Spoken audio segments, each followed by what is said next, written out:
Morning. My name is Allison Buxbaum. I'm coming to you this morning from Patina Gallery in Santa Fe, New Mexico, for part 3 of our season 6, episode 5 on mindful meditations on the works of Claire Kahn.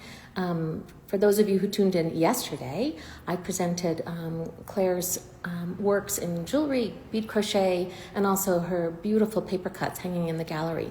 We're opening a reception for Claire this evening from 5 to 7, so if you're in Santa Fe, please join us from 5 to 7. If you can't come this evening, please join us online at patina-gallery.com. For those of you who tuned in, you'll know that we are having a retrospective for our beloved and dear friend Claire Kahn, who passed away in August of 2023. And my 3 meditations are really covering the 3 different facets of works that we are showing here in the gallery that really speak to who Claire was and her love for pattern and color and light. So part 3, the final episode, I'm going to share with you about 20 works for the wall. Before Claire did bead crochet, which most of our collectors and clients know through the works that we were representing in the gallery for 15 years working with Claire. But prior to that, she had been working in more of a 2-dimensional format, works for the wall, her whole adult life as a graphic designer. So I'm going to turn the camera and I'm going to tell you about the works that are in the gallery so you can really experience them if you can't come to the gallery. So let me turn the camera and show you what we have. So Claire, studied design and worked for major architecture firms, and architecture always thrilled her. This is a marvelous piece, a really large piece for the wall. It's about 41 inches tall. But what it is a representation of ceiling coffers. And this is vellum paper that's been cut, and layer upon layer, and you can see the way the light is reflecting off of this piece. We must have some things in the window that are reflecting the light. But it changes throughout the day as the light rakes over the piece. And Claire was always inspired by Amish quilts and ceiling coffers used in architecture at the Pantheon. One of her favorites is in Washington, D.C., the Foggy Bottom subway station. And she loves to, really pull that through and represent that in much of her work. So there are several pieces entitled Coffers. And she talks often about the expression of mosaics and how mosaics can lead to a greater expression. So these are smaller, cuts of paper, but when you stand back and you take it all in, there's a wonderful effect of the totality of these consistent shapes that have been cut out of the paper. It's framed under clear acrylic in a white frame. As I move over to this piece, one of Claire's favorite forms is mille fiori, which is 1,000 flowers in Italian. And again, talking about mosaics and the way small elements come together for a greater expression. So this is pigment on paper, so beautiful. The form of a diamond, squares, circles, geometry, always inspired Claire. So this is a piece that she, I believe, did in the 80s. Much of this work we've uncovered. These were hidden in studios. Her studio, her brother's studio, they were in portfolios. Much of it I had framed for the gallery, although this piece is in its original frame from when she made it and gifted it actually to her brother, but he is making it available to you. It's a beautiful piece. I love the detail of the color of these flowers, and you can really see how extraordinary that is. So moving along, Claire also loved, I should say, gemstones. So all of these works are untitled, but her brother and I have entitled this one Agate. So it's a series of pigment layers in the middle of the frame, and then on the outside are layers of paper cut. I'm sorry for the glare. I hope you can really see this. All of these pieces are on our website, beautifully photographed, so you can experience them. But it's a beautiful piece combining pigment and paper cut. She made this one in October of '93, and it's a fantastic piece. A little bit smaller, which is nice. Moving on to this wall, again, 2 larger works, about 41 inches tall. These were made at the same time in 1992. They have a similar backdrop of pattern and color, again, dealing with diamonds and circles and squares. This one has a similar backdrop, but she has created an overlay, almost like a mask, of vellum over the color. So it is hiding and masking some of that vibrant color from behind. And then its sister piece, you really get to see all the pattern. It almost has a feeling of an aerial view, and the way that the color of the ink on the surface has pooled. Claire used to speak about that, and how she loved when she was dipping her brush or a pen into the ink, that it would pool on the paper in certain places. So you really get the sense of her hand on this piece, which I love. Of course, these are one of a kind, and it's really, really extraordinary, dealing with all the different geometries. And as I turn around, another aspect of Claire's work that we love is her use of, again, paper, but topographical paper. So we're calling this piece 4 topo miniatures. So we found this piece in a drawer. It was unfinished, but it's layers of grayscale paper, gray to white. And some of it has pen on it, some of it has graphite on it.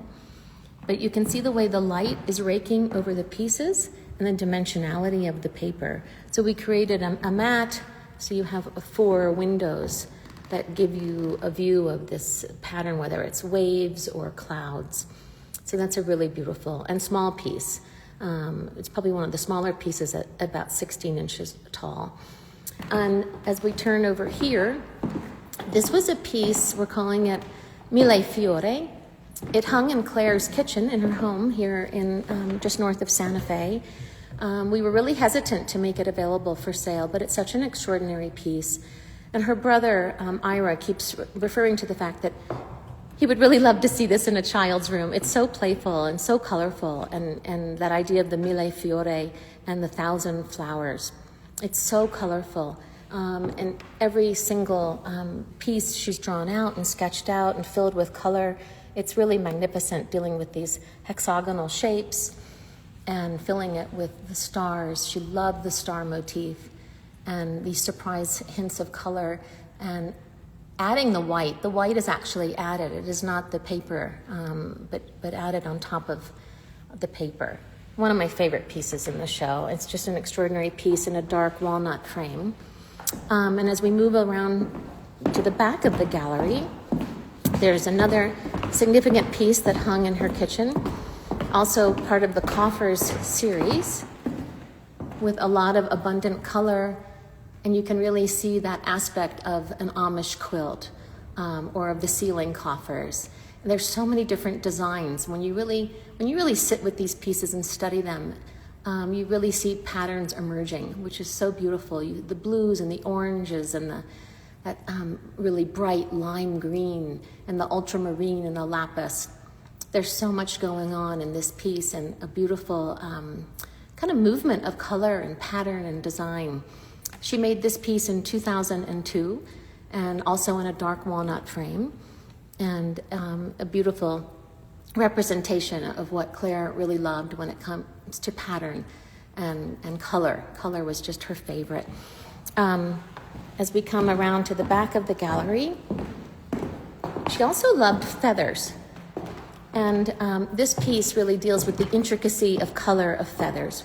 And when I come in close, you can see her graphite lines where she sketched out and then added the color. Beautiful purples and blues, and again that lime green and the quiet gray of the color. But the intricacy of these patterns and these colors is beautifully represented in this very large feather piece. Again, this was hiding in a closet, and just a remarkable piece, watercolor on watercolor paper.